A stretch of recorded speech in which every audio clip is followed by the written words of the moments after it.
Yeah, he's making some progress. He did a little bit today. We had a non-contact technique-oriented practice today with a lot of shooting. We didn't do any grinding or contact per se. He did some light shooting today. The hope is that he can do a little bit more tomorrow.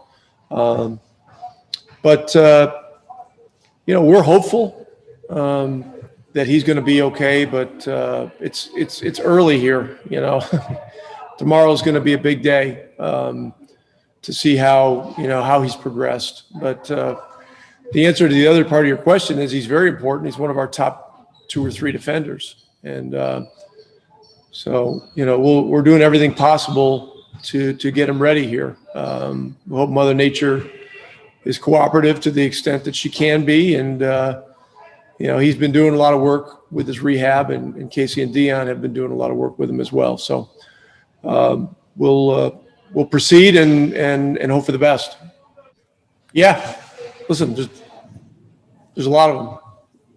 He's uncanny with his ability to make those, and he practices them too, and he expects to make them. So if you got a guy that has that kind of feel and ability, and he practices them, and he has the direct intention to make them, then he's gonna make his share. I had another player who's with us now, Daryl Armstrong, that was similar. Daryl would make 2 or 3 of those 50-foot shots at the end of quarters every year, routinely, because he was, unafraid, didn't care about, whether it missed and what it might do to his percentage, and he was always playing to win. And so Luka's wired a lot the same way, and I think that's really important for any great competitor, and particularly a guy that is one of the top players in the game.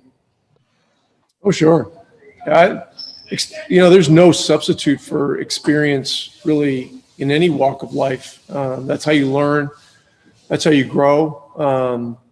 And the fact that we're playing the same team that's structured, with a high level of similarity,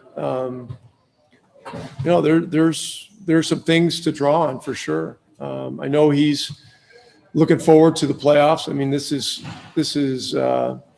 the kind of challenge that he relishes, and that our team is going to relish too.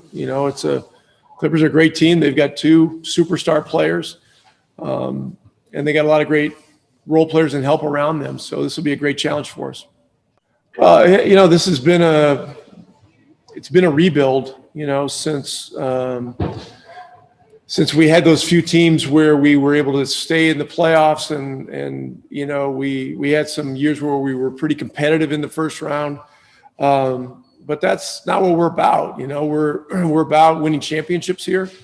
And so, at this point, having gone through a very challenging season, that's been challenging for everybody. The playoffs is the next thing that's really important.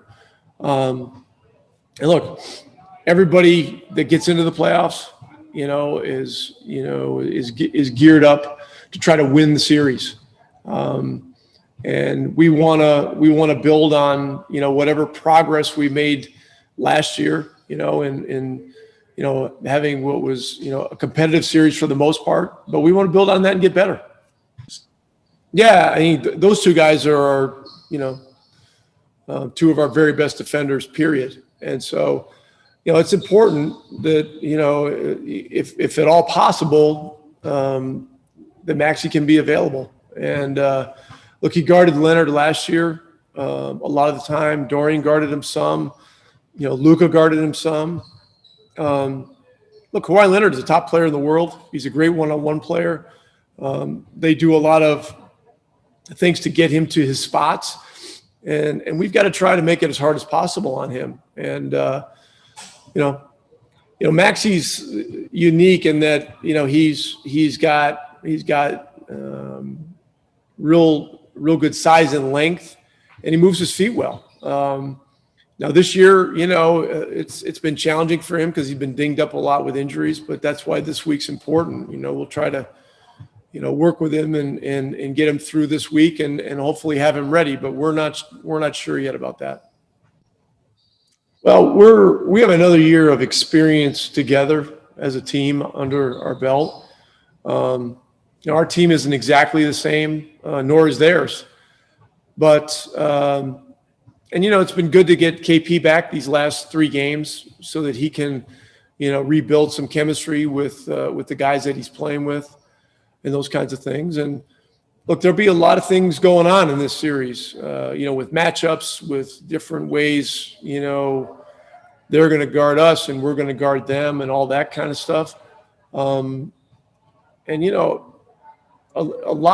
a lot made as you go into a playoff series of all the things, that are involved, the personalities, the matchups, the history, those kinds of things.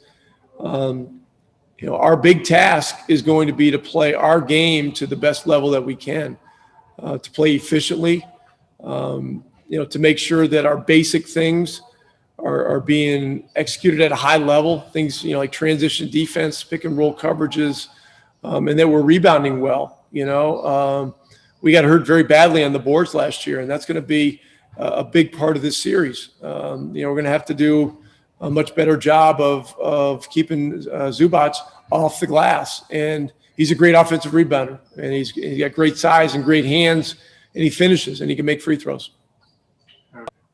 Again, this is where there's no substitute for experience. And, having gone through that and some of the chippy things that happen in a playoff series, it's a great learning experience.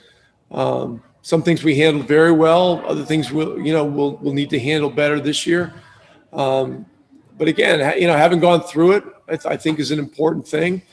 And the ultimate goal is to be better this year going in and give ourselves a better chance. Well, again, I just feel that the experience of, going from one year to the next, it was certainly an emphasis of ours headed into this year. Our execution was better in those situations, as you mentioned. And I think our habits have gotten better too. And so we've got to carry those things into the series. Again, it's the little edges that you can pick up here and there that sets you up to be in a stronger position entering crunch time. And so we'll work at all those things in the next in the coming days leading up to game 1. And again, it's Clippers are they're a terrific team, and they played most of the season without all their guys. So they're probably quite a bit better than what their record is. So we'll have our hands full, but that's good. This is a challenge that'll be great for us. Yeah, it's such a great sort of standard. It's such a great example. Culturally, we want to be the most unselfish team in the NBA, and we want to be about everything having to do with team. Look, Tim Hardaway is a bona fide starter in the NBA. He's one of our best players. And when he was willing to come off the bench, and I think I talked to him about it back in January when we were getting Maxi back from his COVID thing. JRICH had been starting, and we wanted to kind of keep it going. And Tim had come off the bench earlier in the year, and we'd had some success with it. I called him one night when I found out that Maxi was going to be a go for the next game the next day. And I think it was the second game we played in January at home against Golden State. And I said, Tim, Maxi's going to be back tomorrow. And he gets the coach, you don't even need to ask. He goes, I'm fine coming off the bench. He goes, we need to get this thing going. Whatever is needed by this team is what I'm going to do. And so, obviously that's great to hear when you're a coach.